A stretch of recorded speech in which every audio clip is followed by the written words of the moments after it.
rero ndashobora guca mu bigeragezo, ndashobora guca mu kintera, kandi ndiko ndumvira. Sinca ntangura gukekeranya ko noba ntumviye, sinca ntangura gukekeranya yuko noba numvise nabi, sinca ntangura gushakisha ngo ndondere ibyaha nakoze.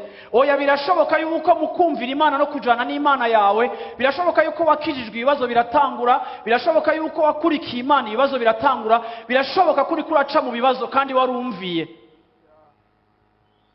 Nta gahanti Bibiliya iduha yuko tutazoca mu bigeragezo ngo nuko turiko turumvira. Ariko n'abumvira n'abakurikira Imana barageragezwa, baracishwa mu muriro.